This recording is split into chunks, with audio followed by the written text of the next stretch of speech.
What's going on, everybody? This is a segment from the Nerdgasm Talk podcast. If you like podcasts, well, why don't you come join us as the crew gets silly and Philly while we sit to talk about the latest in comics, games, movies, and all things pop culture. You guys can listen to our whole show on all the podcasts apps. We're on Spotify, iHeartRadio, Google Podcasts, Apple Podcasts, wherever you guys get your podcasts from. And make sure you guys also support the channel by subscribing to the Nerd Coalition Studios. And for the gaming needs, make sure you subscribe to Nerd Coalition Level Up. This is the Nerd Coalition. Hope you guys enjoyed the show. And now, feel the nerd. We lost a lot of people. Yes, we did. And the last time we talked on the show, I'm trying to think who because we talked about somebody passing. We talked about people passing away. See, we talked about Tito and Jackson, Frankie. and somebody else passed. Yeah, a lot of people passed away. But now we didn't talk about John Amos on that one, did we? Once again, we have another handful of legends that passed away. Quincy Jones. Listen. Tony Todd, John Amos, Dikembe Mutombo. Yep. This is what you call a handful, Prime.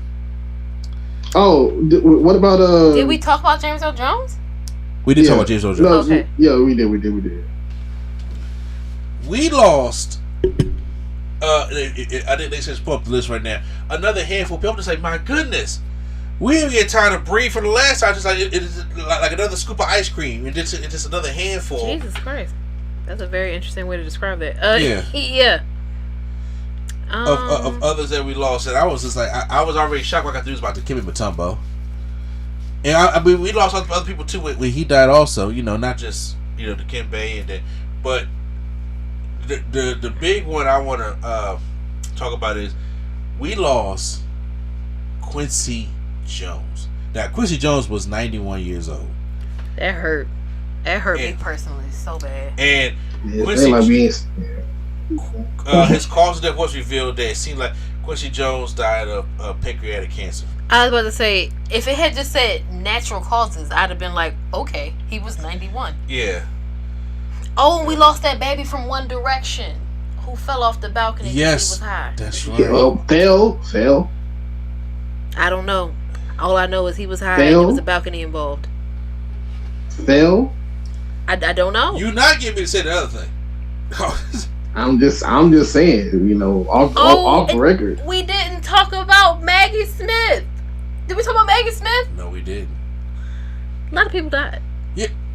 A handful. I was trying to explain the problem what a handful was. He don't care. He is mad because he don't pay attention to that. Yeah. You're right. Yeah, I'm saying it was a handful, but Quincy Jones, y'all. Talk about iconic, especially in music, movies, television.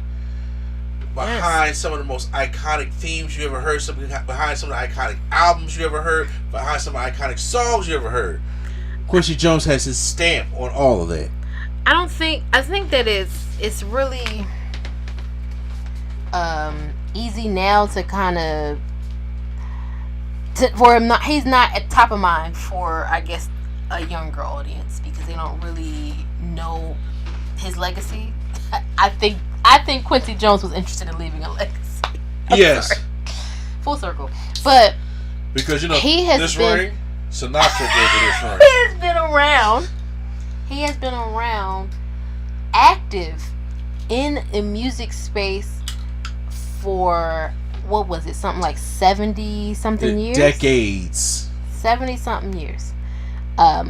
Worked with everybody from Count Basie to Sinatra to all the way down to when hip hop came back around and he was putting out compilation albums. You talking about working with Michael Jackson and even the I'll Be Shores of the world. El DeBarge. Sorry. I knew it was coming. But and working with rappers, working with young artists, all the way through to the 90s and 2000s. 99 and 2000. One of the main reasons responsible for putting together, I'm sorry, Lionel Richie. One of the composer for We Are the World. Mm-hmm. The one who helped what's the movie that's coming out about him right now? Bob Dylan. Oh God. Yeah. So the 4 o'clock in the morning helped Bob Dylan, find his niche. That man is iconic. He had a documentary I was actually watching the other day. It came out in 2018 called Quincy. Very good documentary. 6 daughters and 1 son. And we know Kadada, we know Rashida, we know I forgot his son's name. He's QD3. Okay. My apologies. Yeah. No, that's his on like his social handles is QD3. Okay. He's Quincy Delight Jones the third. Yes, and he I will not be telling people that's my name. Every space that Quincy Jones, has left his mark on something.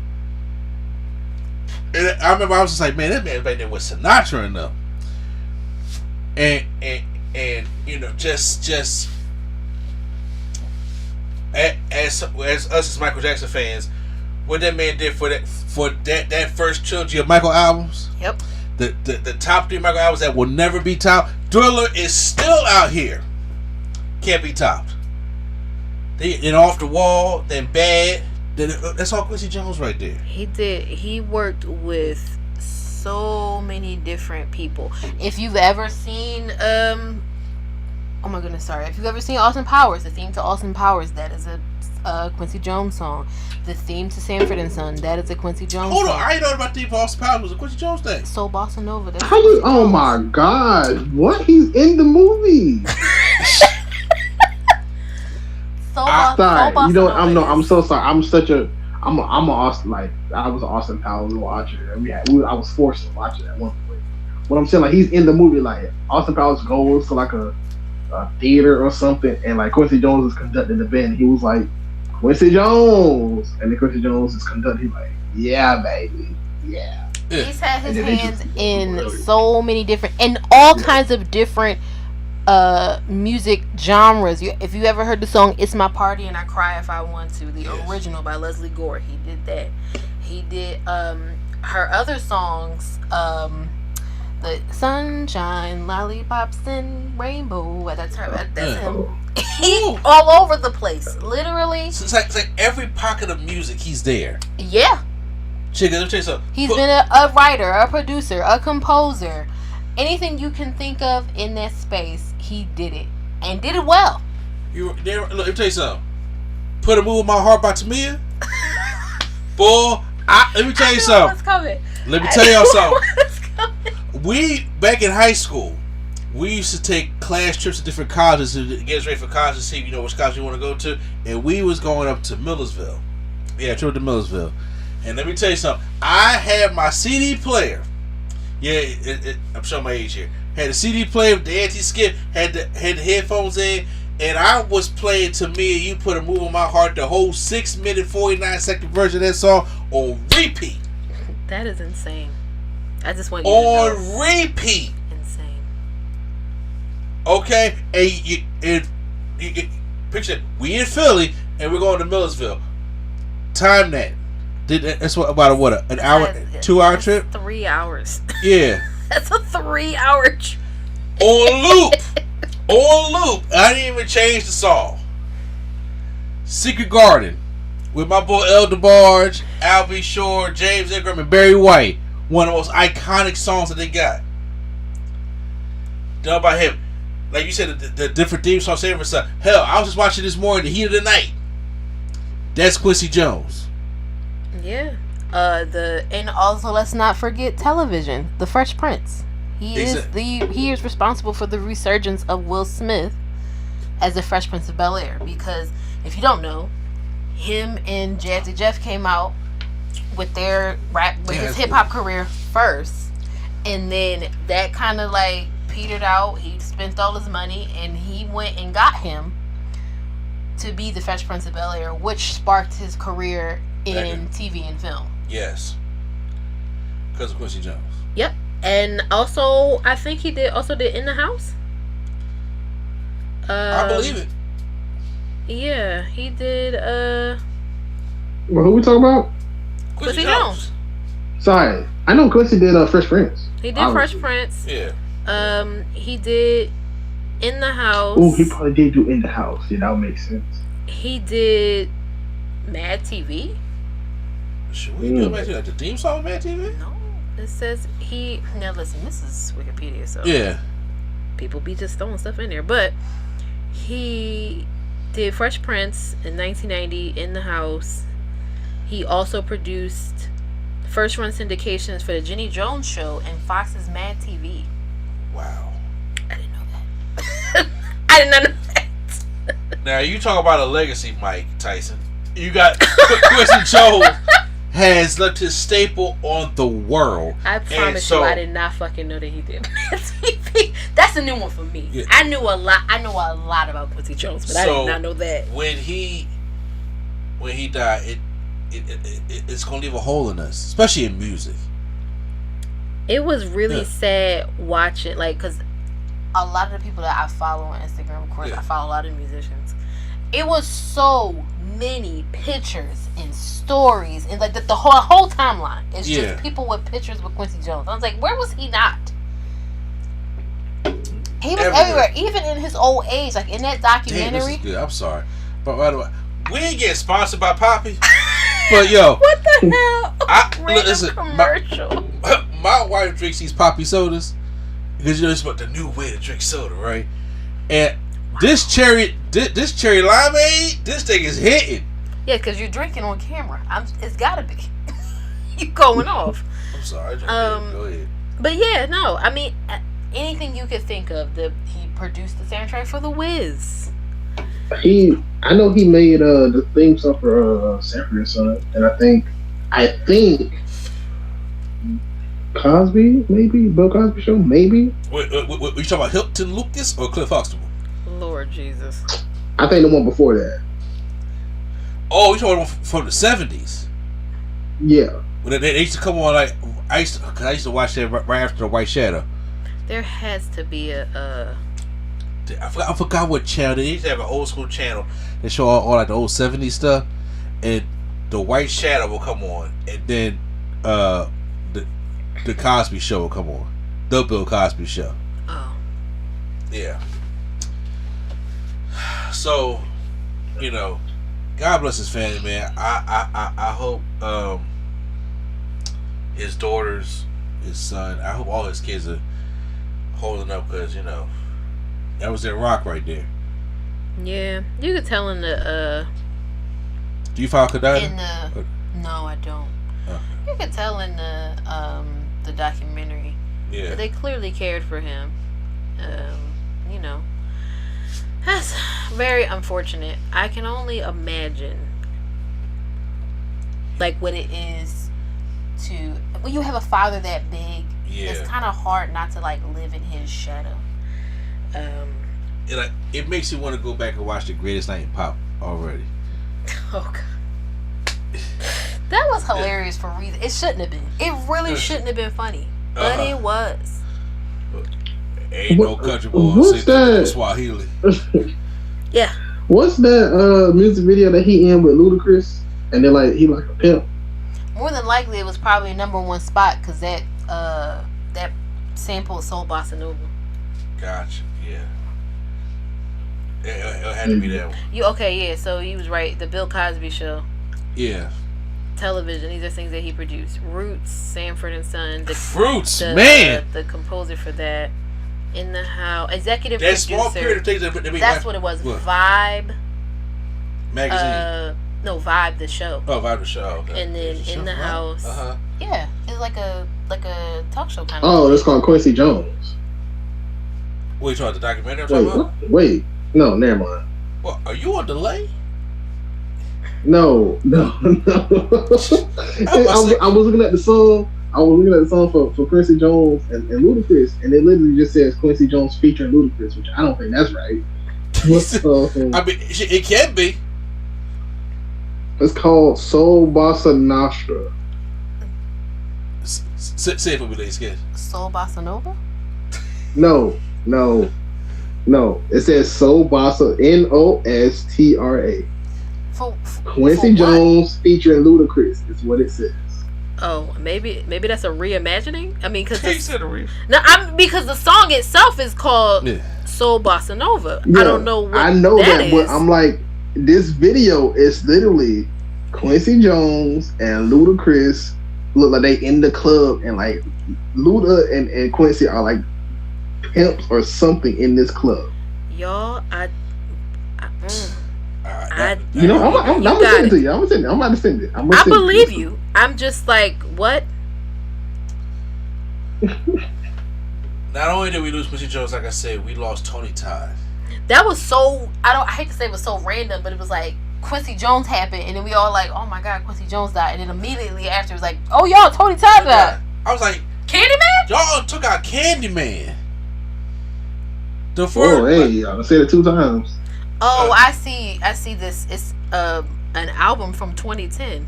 Oh, that's recent. Well, not too recent. That's still. It's recent enough. Yeah.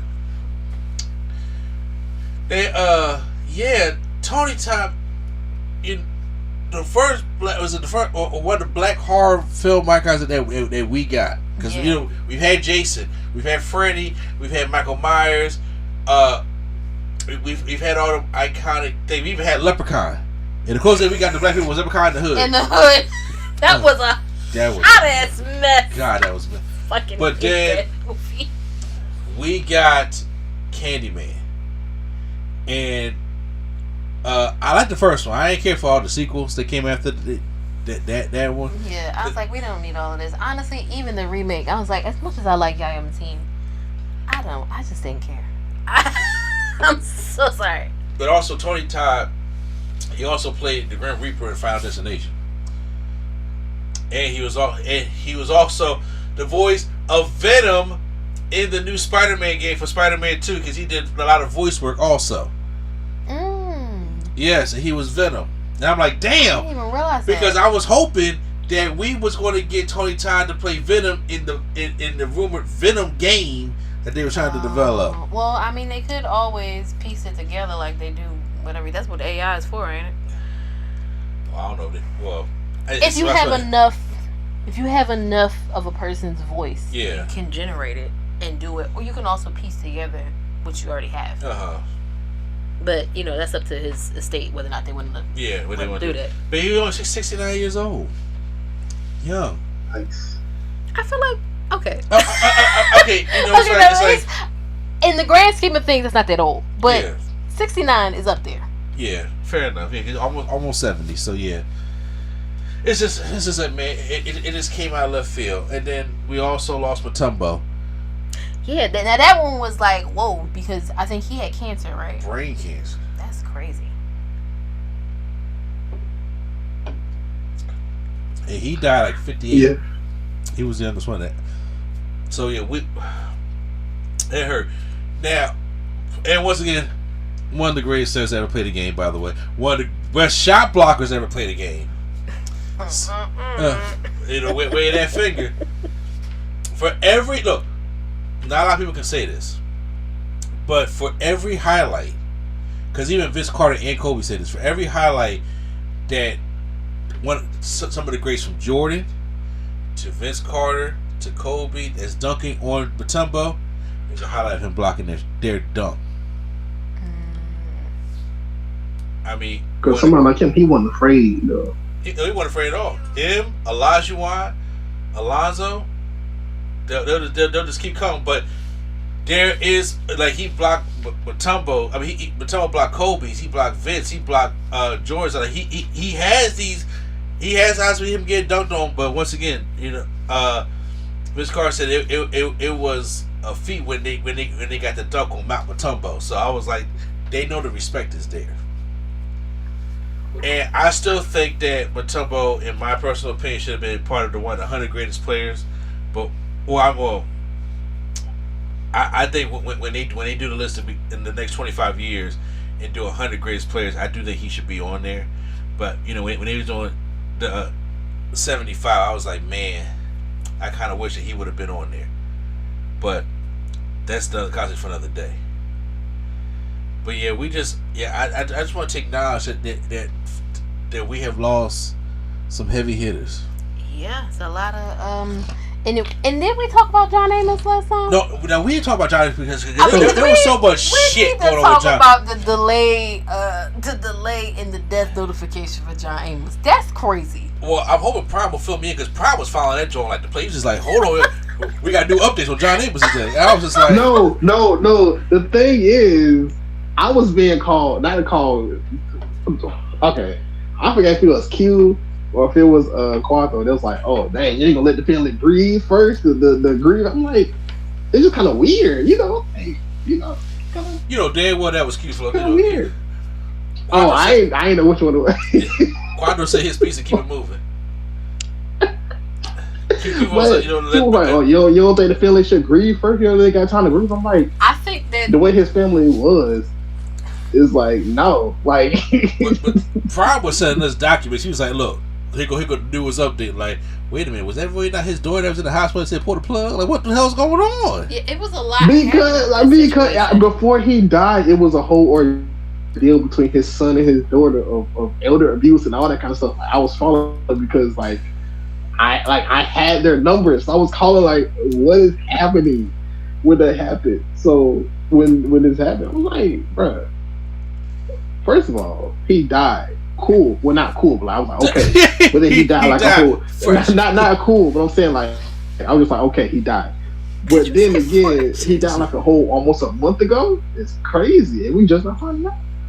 And then they try to make it seem like, oh yeah, he died with his family. And then it's like, oh wait, he died alone. It's kind of even crazier.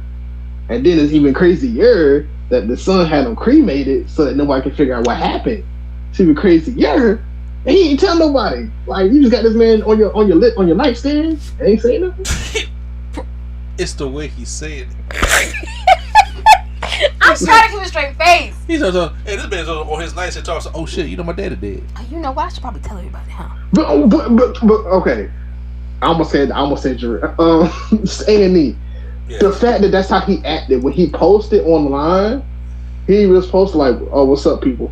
Like, and just post like a regular TikTok as if nothing happened. Oh god. He literally posted like a TikTok like, "Yo, what's up, y'all? It's my new song." You ain't gonna say nothing? Yo, I'm not. I'm dead to that, man. That's insane. Listen. Yeah, that was a wild thing. It kind of reminded me of like the whole Sherman Hemsley thing. Yeah. And the Casey Kasem thing. I'm like, why y'all fighting over these men dead bodies? That's just y'all. Why y'all being weird? But the thing is, it's like, yeah, he's on the syndicated TV show but I don't know, like. Don't do this. Don't start. Don't start. Don't start what? Don't you? You about to say something ridiculous? Disrespect John Amos like he ain't a. No, he was just on good times.